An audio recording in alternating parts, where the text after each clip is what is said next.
이사야 46장 3절.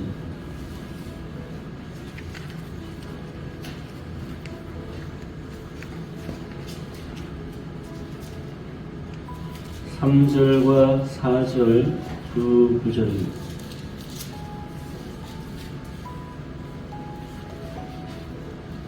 제가 3절을 봉독하고 성도님들이 4절을 봉독합니다. 야곱의 집이여 이스라엘 집에 남은 모든 자여 내게 들을지어다. 배에서 태어남으로부터 내게 안겼고 태에서 남으로부터 내게 업힌 너희야. 너희가 노년에 이르기까지 내가 그리하겠고 백발이 되기까지 내가 너희를 품을 것이라. 내가 지었은즉 내가 얻을 것이요 내가 품고 구하여 내리라. 아멘. 우리 옆에 분들하고 같이 서로를 축복합시다. 당신 안에는 하나님의 계획이 있습니다. 또 반대편 분하고 당신 안에는 하나님의 계획이 있습니다.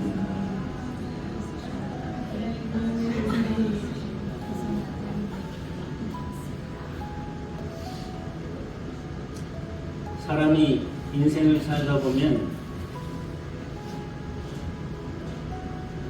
실패할 때도 있고 실수할 때도 있고 죄를 지을 때도 있습니다. 그러면 마음이 안 편하죠. 실패했을 때도 그렇고 실수할 때도 그렇고 또 죄를 지을 때도 그렇고 사람의 마음엔 하나님이 주신 양심이 있어서 마음이 안 편해요. 그럴 때에 속이 상하죠. 우리가 속상하다 하는 말이 우리의 속이 상하는 거예요. 속이 부패가 되는 거예요.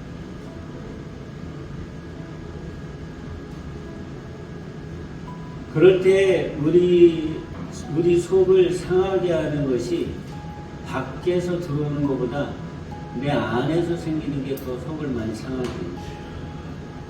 내가 실패하거나 실수했을 때 다른 사람들이 나를 비난하거나 또 평가하거나 내가 죄를 지었을 때 나를 정죄하거나 이런 밖에서 들어오는 것들도 나를 상하게 하지만은 그거보다도 내 안에서부터 나를 상하게 하는 게 더 무서워요. 여러분, 사람의 몸도 밖에서 우리의 건강을 위협하는 것이 있어요. 그렇죠? 그런데 그런 것들은 사실은 내가 속만 건강하면 다 이겨낼 수 있어. 추위라든지 더위라든지 또 여러 가지 밖에 내 몸 밖에서 막 세균들이나 바이러스가 돌아다닌다든지 그런 것들도 내 속이 건강하면 다 이겨낼 수 있는데 정작 내 속이 병이 들어서 속이 상하면은 이게 밖에서 나한테 위협을 가하는 것보다 내 속에서 생긴 위협이 나를 너무너무 어렵게 하고 힘들게 할 때가 더 많아요. 우리는 늘 실수하고 살아요. 우리는 늘 실패를 하고 살아요. 우리는 늘 죄를 안 짓고 살 수가 없어요. 그럴 때에 다른 사람이 나를 비난하거나 다른 사람이 나를 평가하거나 다른 사람이 나를 정죄하는 것보다 사실은 내가 내 스스로를 내 속에서 정죄하고 내가 나 자신을 비난하고 내가 나 자신을 평가하고 판단하는 게 우리를 더 상하게 하고 우리를 더 힘들게 하고 우리를 무너지게 할 때가 더 많다는 것을 우리가 기억을 해야 됩니다. 그래서 인생을 살면서 아주 중요한 것은 내가 나를 비난하지 않게 하는 것, 내가 나를 부정적으로 판단하지 않게 하는 것, 내가 나를 정죄하지 않게 하는 것. 그렇게 하려면 그게 저절로 되지 않아요. 내가 죄를 지었음에도 나를 정죄하지 않는 것은 스스로 되지를 않아요. 반드시 하나님께서 말씀 속에 우리들에게 깨닫게 하신 그 과정을 통해야만 죄를 지었을 때 내가 나를 정죄하지 않고 회개하고 뉘우치면서 더 건강하게 나를 회복시킬 수가 있어요. 실패했을 때도 실수했을 때도 그것이 저절로 이길 수 있는 힘이 생기지 않아요. 사람은 죄를 지었기 때문에 나 자신에게 대해서도 늘 공격적이에요. 우리는 나 자신에 대하여 내 편이라고 생각하죠? 아니에요. 그렇지 않아요. 내가 내 편이 아니에요. 죄를 짓기 전에는 내가 내 편이었어요. 그런데 사람이 타락한 이후에는 우리 안에 사단이 역사하기 때문에 내가 실수하고 실패했을 때 다른 사람이 나를 판단하고 다른 사람이 나를 비난하는 것보다 내 스스로가 나를 판단하고 부정적으로 나를 단죄하고 그리고 나를 비난하는 것들이 내 안에 더 많아요. 그래서 실패하고서 잘 못 일어나는 거예요. 실수하고서 다시 실수하지 않는 나를 만들지 못하는 거예요. 내 안에 나를 비난하는 내가 나의 적으로 내 속에 존재하기 때문에 그런 것들을 극복하게 하시려고 예수님께서 이 땅에 오신 거예요. 그런 극복하는 법을 알려주시려고 예수님께서 십자가를 지신 거예요. 십자가 안에서만, 예수님 안에서만 내가 스스로 실패하는 나의 자신을 일으켜 세울 수 있는, 그리고 실수하는 나를 용기를 줄 수 있는, 죄를 짓는 나를 다시 죄 짓지 않게 그리스도 안에서 새롭게 되는 나를 일으키는 나를 발견할 수 있고, 그렇게 될 때 하면 우리는 진정한 행복한 삶을 찾아갈 수 있게 되는 거죠.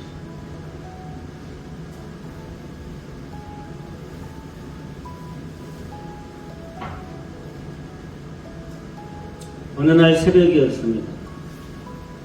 예루살렘의 거리는 새벽이어서 아주 조용했는데 그 새벽에 한쪽 골목에서 큰 소란이 일어나고 있었습니다. 인연 놓치면 안 돼. 인연은 죽어야 되는 년이야. 사람들이 많은 광장으로 가서 새벽이지만 사람들을 다 불러 세워놓고 인연을 돌로 쳐서 죽이자고.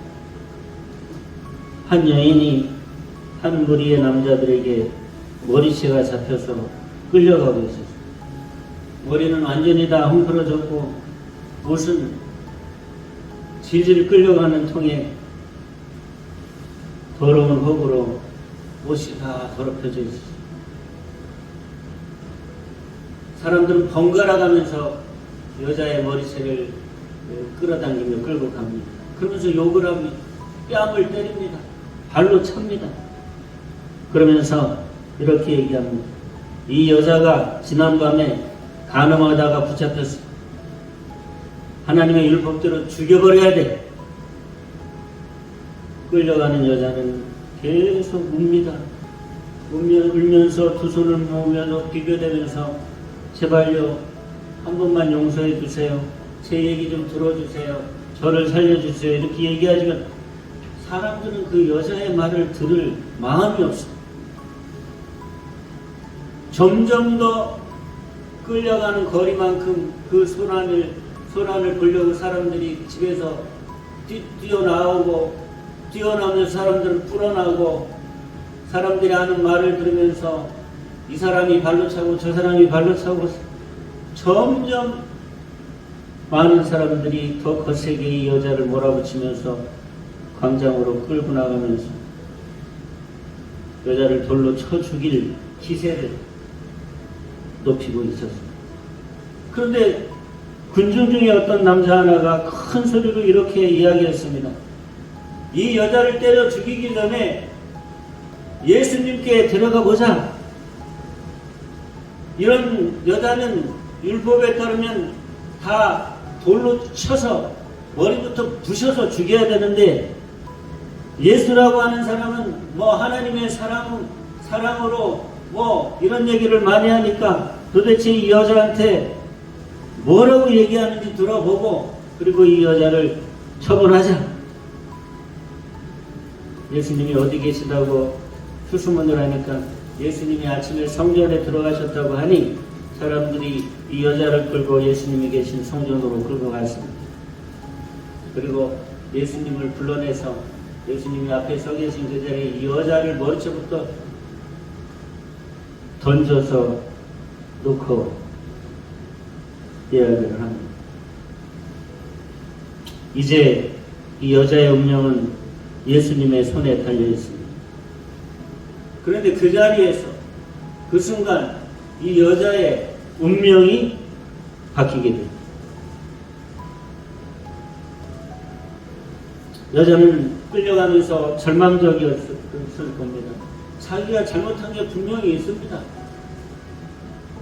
하나님의 법이 시퍼렇게 살아있던 그 시절에 이 여자는 자기가 살 길이 없다는 것을 알지만 그래도 살고 싶었습니다.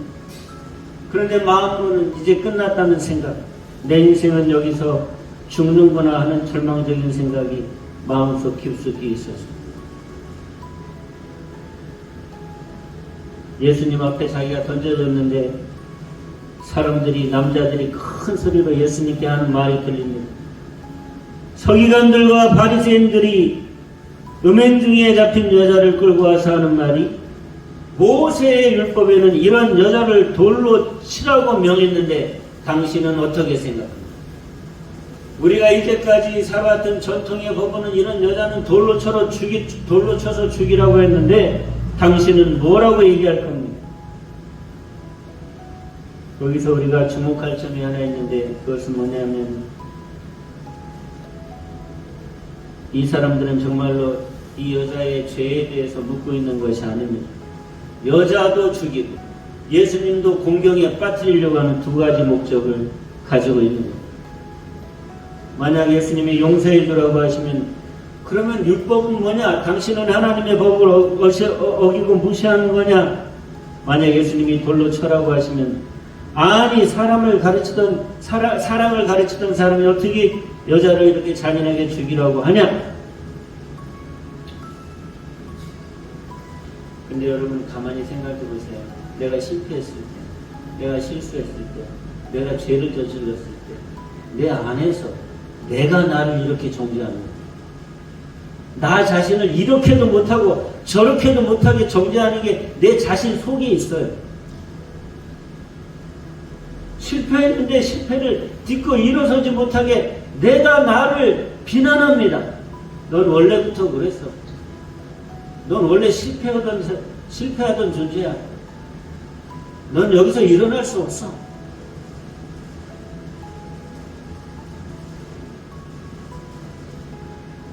내가 죄를 지었을 때 나를 정죄하는 사람들은 사실은 밖에 있는 게 아니에요. 사실은 우리는 다른 사람들 알지 못하게 죄 지을 때가 많이 있죠. 다른 사람이 알도록 죄 지은 사람은 다 감옥에 들어가죠. 심판을 받고. 그런데 우리는 사실은 남이 알지 못하게 나만 알게 죄를 지을 때가 많아요. 그러면서 자꾸 그 죄를 지은 것 때문에 내가 작아지고 내가 낮아지고 내 자존감이 낮아지고 나 스스로를 비난하고 나 스스로를 정죄합니다. 그런데 나를 일으켜 세우면서 나를 정죄하는 것이 아니라 내가 일어날 수 없게끔 나 스스로 나를 정죄합니다.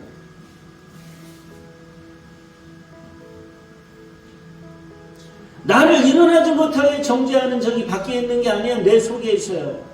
나의 실패를 딛고 일어날 수 없게 하는 게 밖에 사람들이 아니에요. 나 스스로가 내 안에, 내 자신의 그 속에 내가 있는 것입니다.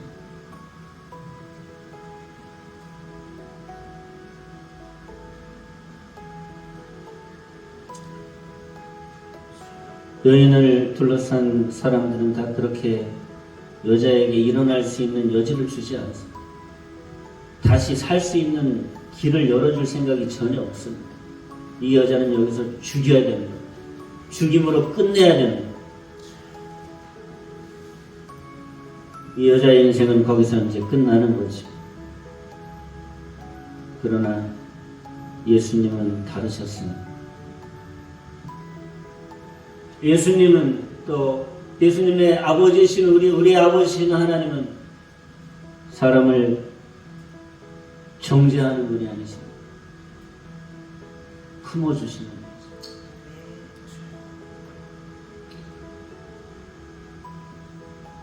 이사야서 40장 11절을 보면 이렇게 되어 있습니다.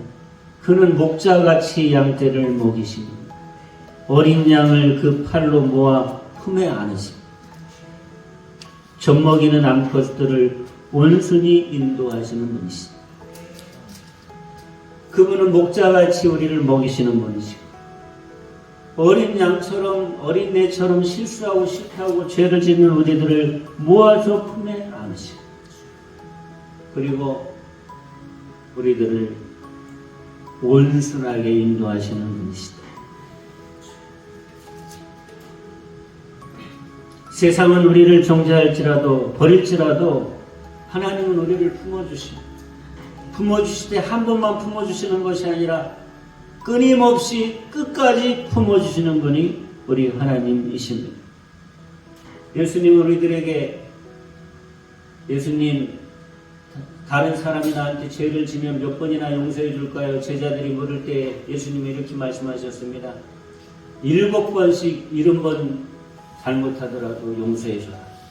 그 말은 끊임없이 용서하라는 뜻입니다. 우리에게도 그렇게 하라고 말씀하시는 하나님은, 우리에게도 그렇게 하라고 말씀하시는 예수님은 우리의 죄나 실수나 실패에 대하여 끊임없이 용서하시고 끊임없이 품어주시는 분이십니다.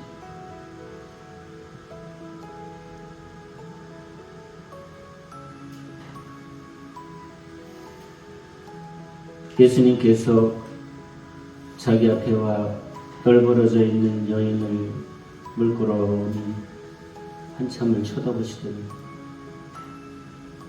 사람들이 고요하게 예수님의 답변을 기다리는 그때 그 고요함 속에 가만히 쭈그리고 앉으셔서 뭔가를 적기 시작하십니다. 땅에다가 사람들이 한둘씩 이렇게 얘기합니다. 아니 예수님, 우리가 물어봤는데 왜 대답은 안 하고 뭐라고 땅에다 뭘 쓰시는 겁니까? 대답을 좀 해보시라고요. 이 여자를 어떻게 해야 되는지. 모세의 율법에는 돌로 쳐 죽이라 그랬는데 도대체 뭐라고 대답하실 겁니까? 희한해요. 우리가 실수했을 때, 실패했을 때, 죄를 지었을 때 내 속에 내가 내 편이어야 되는데 여기 나오는 이 사람들처럼 그렇게 나를 공격을 합니다. 아, 대답해봐. 너 잘못했잖아. 너 잘못했으니 어떻게 해야 돼? 너 실수했잖아. 실수했으니 너 어떻게 해야 돼? 실패했잖아. 실패했으니 너 어떻게 해야 돼? 일어나라고 내 손을 잡아서 일으켜주는 내가 아니더라고요. 내 속이. 자꾸 나를 비난하고 너의 길은 죽을 길밖에 없다고 계속 나한테 이야기하는 게 내 속에 있는 나입니다.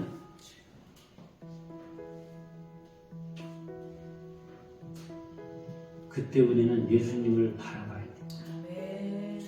자꾸 그런 나에게 나를 비난하도록 놔두고 나를 판단하도록 놔두고 나를 정죄하도록 놔두면 진짜 내가 살 길이 없어요. 그럴 때 예수님을 우리는 바라봐야 돼.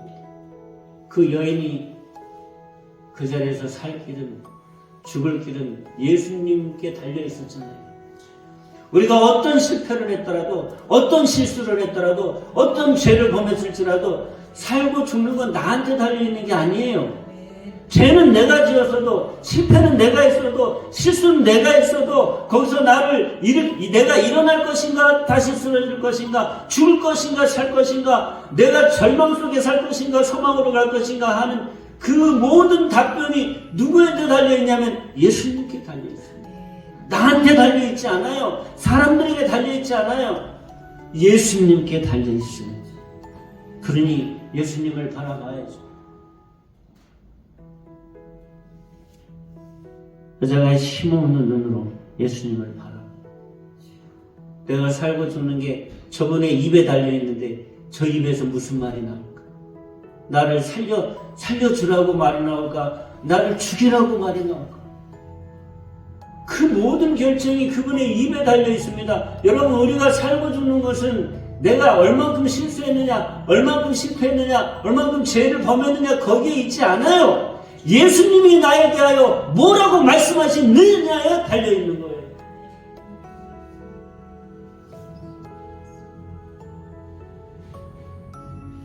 예수님이 땅에다가 뭐라고 계속 적다가 이렇게 얘기하십니다. 일어나셔서 사람들이 예수님의 입에서 어떤 말이 나올까 다 쳐다보고 예수님이 이렇게 잔잔하게 얘기하십니다. 너희 중에 죄가 없는 사람이 있으면 먼저 돌로 쳐라.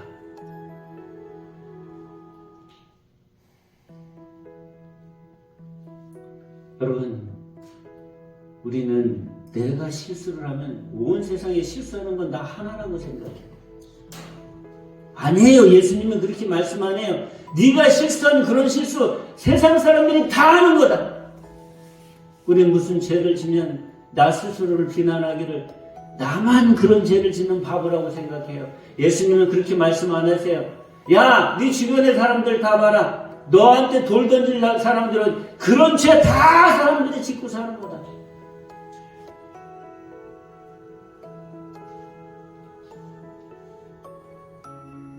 죄 없는 자가 돌로 먼저 치라는 말을 들은 사람들이 다 손에 돌을 들고 치려고 준비해 있다가 나는 저 여자에 비하면 아무 죄가 없는 사람이라고 생각하고 나는 선하니 저 죄지은 가늠한 자를 죽여야 되겠다고 분을 끌어올리고 있다는 사람들이 예수님의 말씀 한마디에 그 마음이 다 양심의 가책을 느낍니다. 나도 하나님 앞에서 보면 죄인인데 죽을 죄인 사람들이 모를 뿐이지 죄인 내가 무슨 자격으로 돌을 들어서 저 여자의 머리를 칠까? 다 손에 들었던 돌을 다 내 밑에 내려오고 하나씩 둘씩 돌아가기 시작합니다.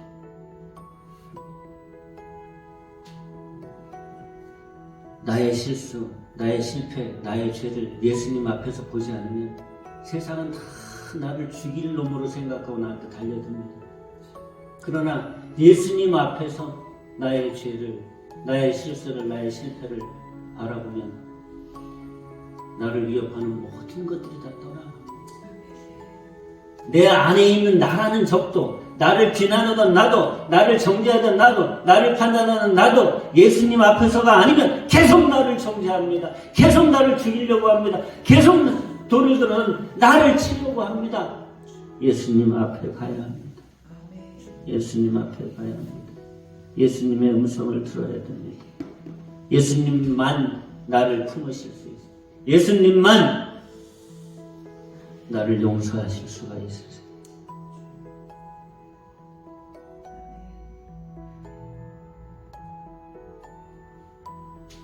이사야서 46장 4절 오늘 말씀 읽은 말씀은 너희가 노년에 이르기까지 내가 그렇게 너를 품겠다. 왜? 3절에 보면은 뭐라고 말씀하시냐면 배에서 태어남으로부터 내가 나한테 안겼어.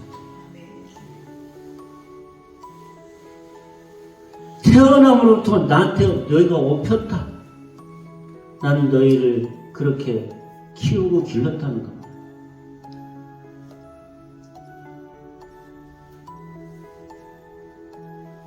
그런 하나님께서 태어날 때부터, 태어나기 전부터 너를 내가 품고 너를 업어서 여기까지 왔기 때문에 네가 노년에 이르기까지 끝없이 너를 품을 것이고 네가 백발이 될 때까지 너를 끝까지 품을 것이다.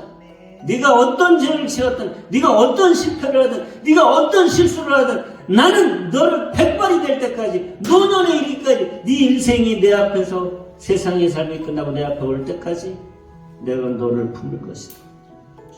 품을 것이다. 걱정하지 마라.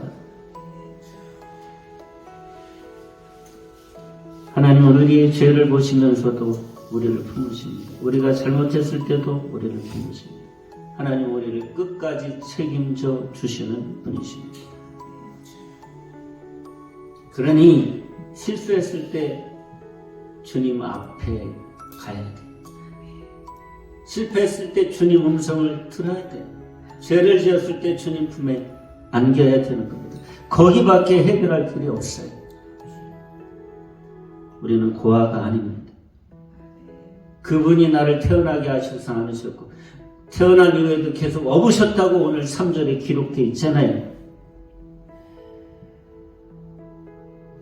그리고 더 중요한 것은 진정한 변화는 하나님의 용서를, 주님의 용서를 경험할 때에만 진정한 변화가 시작이 됩니다.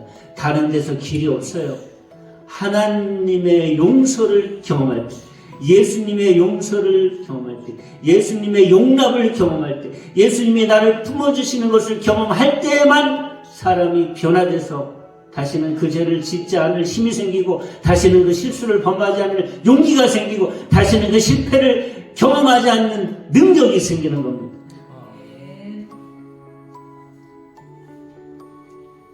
사람들이 다 떠나가고 예수님께서 이렇게 말씀하십니다. 너를 정죄하던 자들이 다 어디 갔나? 하나도 없이 다 돌아갔어요. 예수님 앞에서 이걸 경험해야 돼요. 내가 실수했음에도 실패했음에도 죄를 범했음에도 내 안에 내 밖에 나를 정죄하는 이들이 예수님 앞에서 다 떠나가는 것을 경험해야 됩니다. 그러므로 예수님과 여인만 남았습니다. 예수님이 여인을 바라보면서 말씀하십니다. 나도 너를 정죄하지 않는다. 나도 너를 정죄하지. 여러분, 죄 있는 사람은 죄인을 정죄할 수 없어요. 죄 없으신 분만 죄인을 정죄할 수 있는데, 말하자면 정죄할 수 있는 자격이 있는 분은 예수님밖에 없는데, 그 예수님이 나를 향해서 나도 너를 정죄하지 않는다. 나도 너를 정죄하지 않는다. 너의 실수를 판단하지 않는다. 너의 실패를 비난하지 않는다.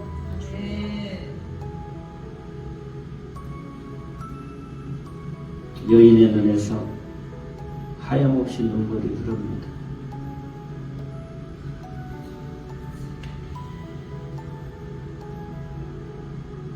죽을 길에서 살 길을 얻은 여자의 눈에서 흐르는 용서받을 수 없는 자에서 용서받은 자로 여인의 눈에서 흐르는 눈물입니다. 그 눈물은 가짜가 아닙니다. 예수님께서 말씀하십니다. 이제 가서 다시는 죄를 범하지 말아라. 그 말씀은 무슨 말씀이냐면, 가서 네 능력으로 네 힘으로 죄를 범하지 않도록 애쓰라는 뜻이 아니라, 너는 이제 그 죄를 범하지 않을 힘이 네 안에 생겼다고 선언해 주시는 거예요. 다시 말씀드립니다. 실패, 실수, 죄를 짓는 내가 변화될 수 있는 힘은 용서를 받을 때, 사람이 용서하는 것이 아니라, 내가 용서하는 것이 아니라 용서하실 권위를 가지고 계신 하나님과 예수님이 용서해 주실 때에만 다시는 실패하지 않을 수 있는, 실수하지 않을 수 있는, 죄를 범하지 않을 수 있는 능력이 내 안에 생기는 것입니다.